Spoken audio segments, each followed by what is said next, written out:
We talk a lot about digital transformation, but it's often, about software or data. Today, we're diving into something much more physical, digitizing the supply chain for operated plant hire, Mm.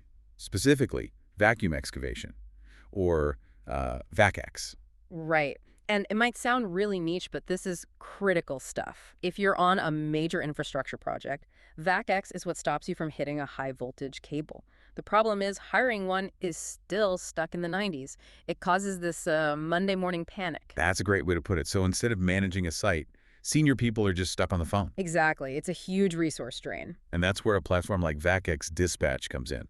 They're trying to build the entire logistics chain, moving it from, say, a Yellow Pages model to something more like Uber. That's the goal. No. So for our deep dive today, our mission is to unpack how one platform can solve what I see as the three biggest pain points: live availability, financial control, and of course the incredibly messy world of construction billing. Okay, let's start with availability. That seems like the logical first step and the biggest headache.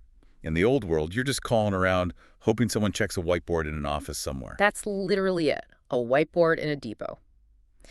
But the platform's solution is, well, it's about creating a single source of truth.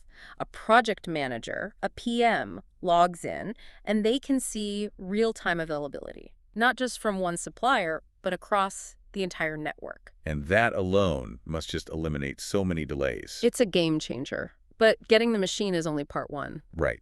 The bigger issue, especially for large companies, has to be financial control. Right. How do you stop a team on site who needs to move fast from just going rogue and spending a fortune? Well, this is where the authorization system comes in. It's built right into the booking flow. Okay, so how does that work? It's a two-tiered system. You have your senior, your authorized PMs. They have spending limits. They can book with a purchase order, a PO, and that order goes straight to the supplier. Simple. And the others, the more junior staff. For them, the unauthorized PMs, the booking request goes into a draft state.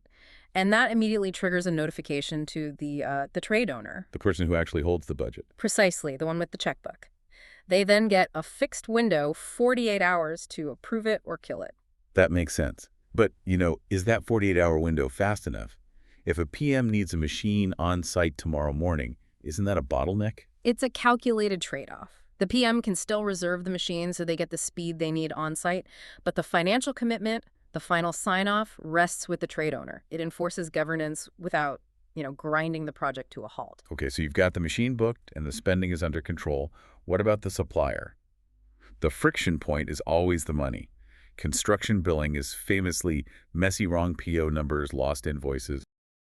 How do you guarantee compliance? This is the really clever part. It's what you could call a financial process inversion. Instead of the supplier chasing invoices, the platform uses automated self-billing. Wait, explain that. Does that mean the platform literally writes the invoice for the supplier? That's exactly what it does. At the moment of booking, the system takes a price snapshot. It's not just the day rate. It locks in travel time, minimum hire, any surcharges, everything. There can be no disputes later. So when the job is done, The platform generates a perfect, compliance-ready invoice on behalf of the supplier. The trade owner gets one clean bill they know is accurate, and the supplier gets paid without having to chase debt for 3 months. you're essentially selling compliance as a service. That's the core of it, yes. It's about unifying everyone, the trade owner, the PM, the supplier, into one digital ecosystem.